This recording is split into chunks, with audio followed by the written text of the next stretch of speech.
8월 14일 느헤미야 8장 1절에서 9장 21절. 8장 모든 백성이 한꺼번에 수문 앞 광장에 모였다. 그들은 학자 에스라에게 주님께서 이스라엘에게 명하신 모세의 율법책을 가지고 오라고 청하였다. 일곱째 달 초하루에 에스라 제사장은 율법책을 가지고 회중 앞에 나왔다. 거기에는 남자든 여자든 알아들을 만한 사람은 모두 나와 있었다. 그는 수문 앞 광장에서 남자든 여자든 알아들을 만한 모든 사람에게 새벽부터 정오까지 큰 소리로 율법책을 읽어주었다. 백성은 모두 율법책 읽는 소리에 귀를 기울였다. 학자 에스라는 임시로 만든 높은 나무단 위에 섰다.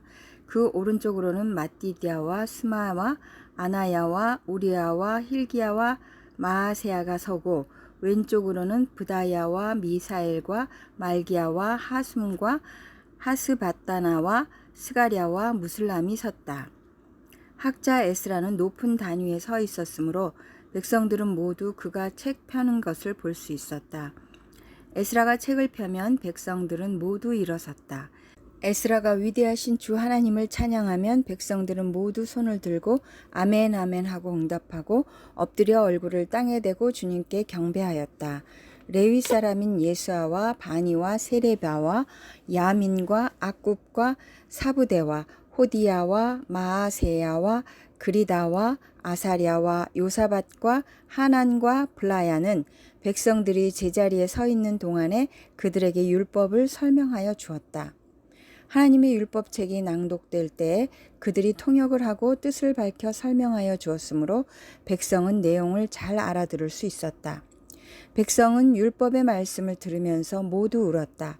그래서 총독 느헤미야와 학자 에스라 제사장과 백성을 가르치는 레위 사람들이 이날은 주 하나님의 거룩한 날이니 슬퍼하지도 말고 울지도 말라고 모든 백성을 타일렀다. 느헤미야는 그들에게 말하였다. 돌아들 가십시오. 살찐 짐승들을 잡아 푸짐하게 차려서 먹고 마시도록 하십시오.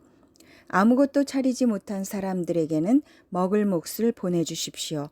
오늘은 우리 주님의 거룩한 날입니다. 주님 앞에서 기뻐하면 힘이 생기는 법이니 슬퍼하지들 마십시오. 레위 사람들도 모든 백성을 달래면서 오늘은 거룩한 날이니 조용히 하고 슬퍼하지 말라고 타일렀다. 모든 백성은 배운 바를 밝히 깨달았으므로 돌아가서 먹고 마시며 없는 사람들에게는 먹을 것을 나누어 주면서 크게 기뻐하였다. 이튿날에 모든 백성을 대표하는 각 가문의 어른들이 제사장들과 레위 사람들과 함께 율법의 말씀을 밝히 알고자 하여 학자 에스라에게로 갔다.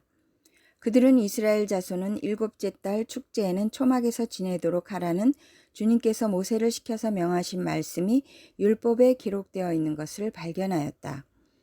또한 그들은 책에 산으로 가서 올리브나무와 들올리브나무와 소귀나무와 종려나무와 참나무의 가지를 꺾어다가 초막을 짓도록 하라는 말이 기록되어 있었기 때문에 그 말을 이스라엘 자손이 사는 모든 마을과 예루살렘에 널리 알려야 한다는 것을 알게 되었다. 그래서 백성은 나가서 나뭇가지를 꺾어다가 지붕 위와 마당과 하나님의 성전 뜰과 수문 앞 광장과 에브라임 문 앞 광장에 초막을 세웠다. 사로잡혀 갔다가 돌아온 모든 사람이 초막을 세우고 거기에 머물렀다. 눈의 아들 여호수아 때로부터 그날까지 이렇게 축제를 즐긴 일이 없었으므로 이스라엘 자손은 크게 즐거워하였다. 에스라는 첫날로부터 마지막 날까지 날마다 하나님의 율법책을 읽어주었다. 백성은 1회 동안 절기를 지키고 8회째 되는 날에는 규례대로 성회를 열었다. 9장 백성들이 죄를 뉘우치다. 그달 24일에 이스라엘 자손이 다 모여서 금식하면서 굵은 베옷을 입고 먼지를 뒤집어 썼다. 이스라엘 자손은 모든 이방 사람과 관계를 끊었다. 그들은 제자리에 선 채로 자신들의 허물과 조상의 죄를 자백하였다. 모두들 제자리에서 일어나서 낮에 4분의 1은 주 하나님의 율법책을 읽고 또 낮에 4분의 1은 자기들의 죄를 자백하고 주 하나님께 경배하였다. 단 위에는 레위 사람인 예수아와 바니와 간미엘과 스바냐와 분니와 세레비아와 바니와 그나니가 올라서서 주 하나님께 큰 소리로 부르짖었다. 레위 사람인 예수아와 간미엘과 바니와 하삼느야와 세레비야와 호디야와 스바냐와 브다히야가 외쳤다. 모두 일어나서 주 너희의 하나님을 찬양하여라. 죄를 자백하는 기도. 영원전부터 영원까지 주님의 영화로운 이름은 찬양을 받아 마땅합니다. 어떠한 찬양이나 송축으로도 주님의 이름을 다 기릴 수가 없습니다. 주님만이 홀로 우리의 주님이십니다. 주님께서는 하늘과 하늘 위의 하늘과 거기에 딸린 별들을 지으셨습니다. 땅과 그 위에 있는 온갖 것, 바다와 그 안에 있는 온갖 것들을 지으셨습니다. 주님께서는 이 모든 것에게 생명을 주십니다. 하늘의 별들이 주님께 경배합니다. 주 하나님께서는 아브라함을 택하시어 바빌로니아의 우르에서 이끌어내시고 그의 이름을 아브라함이라고 고쳐서 부르셨습니다. 아브라함의 마음이 주님 앞에서 진실함을 아시고 가나안 사람과 헷 사람과 아모리 사람과 브리스 사람과 여부스 사람과 기르가스 사람의 땅을 그 자손에게 주시겠다고 그와 언약을 세우셨습니다. 주님께서는 의로우셔서 말씀하신 것을 지키셨습니다. 주님께서는 우리 조상이 이집트에서 고난받는 것을 보시고 홍해에서 부르짖을 때에 들어주셨습니다. 이집트 사람들이 우리 조상을 업신여기는 것을 아시고 이적과 기사를 베푸셔서 바로와 그의 모든 신하와 그 나라 온 백성을 치셨으며 그때에 떨치신 명성이 오늘까지 이릅니다. 조상 앞에서 바다를 가르시고 그들이 바다 한가운데를 마른 땅처럼 지나가게 하셨지만 뒤쫓는 자들은 깊은 바다에 돌이 잠기듯이 거센 물결에 잠기게 하셨습니다. 낮에는 구름 기둥으로 그들을 이끌어 주시고 밤에는 불 기둥으로 그들이 가는 길을 밝히 비추어 주셨습니다. 몸소 시내산에 내려오시며 하늘에서 그들에게 말씀하셔서 바른 규례와 참된 율법, 좋은 율례와 계명을 주셨습니다.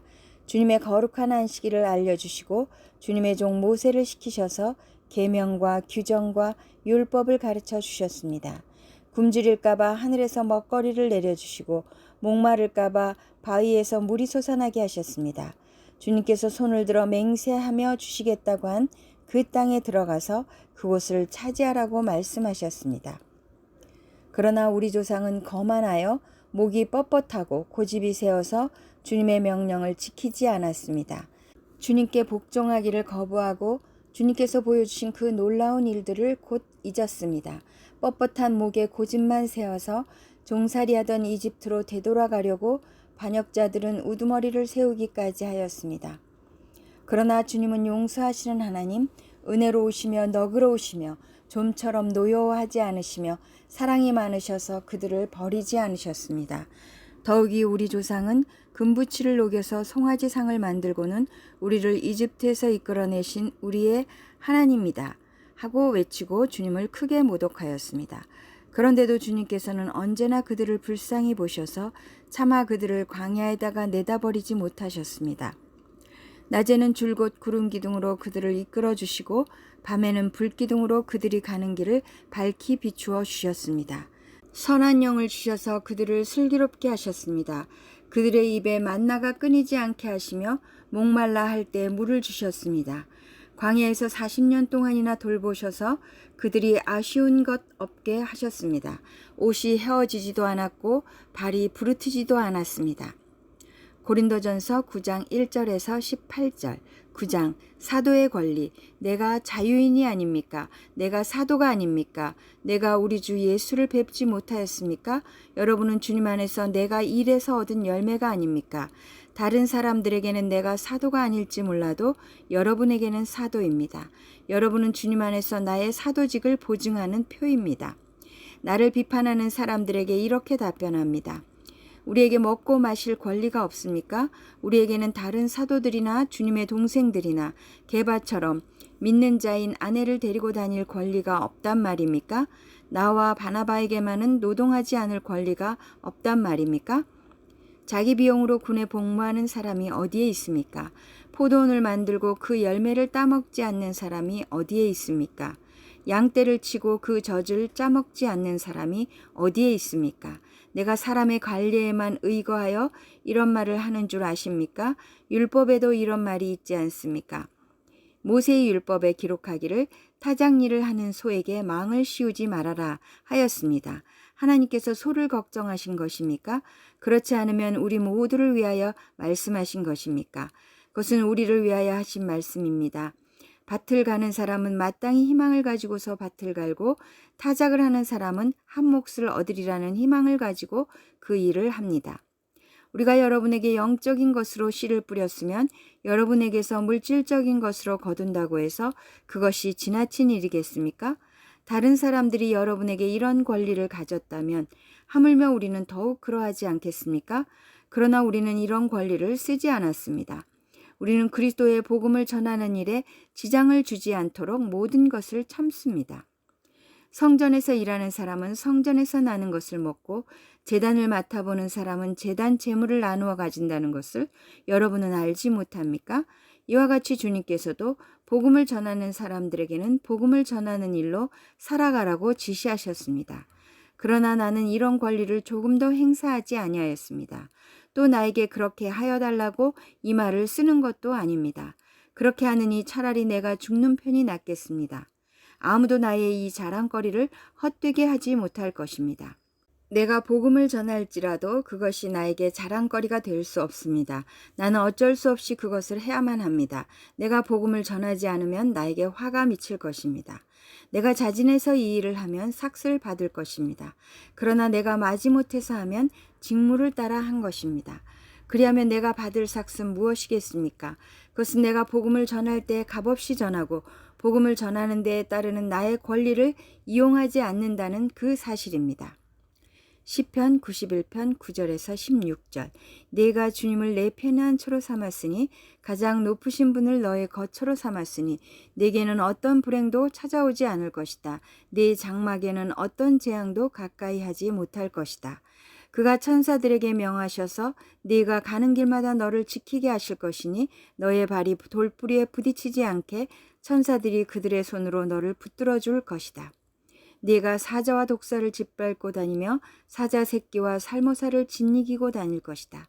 하나님께서 말씀하신다. 그가 나를 간절히 사랑하니 내가 그를 건져주겠다. 그가 나의 이름을 알고 있으니 내가 그를 높여주겠다. 그가 나를 부를 때 내가 응답하고 그가 고난을 받을 때 내가 그와 함께 있겠다. 내가 그를 건져주고 그를 영화롭게 하겠다. 내가 그를 만족할 만큼 오래 살도록 하고 내 구원을 그에게 보여주겠다. 잠언 21장 11절에서 12절. 오만한 사람이 벌을 받으면 어수룩한 사람이 깨닫고 지혜로운 사람이 책망을 받으면 지식을 더 얻는다. 의로우신 하나님은 악인의 집을 주목하시고 그를 재앙에 빠지게 하신다.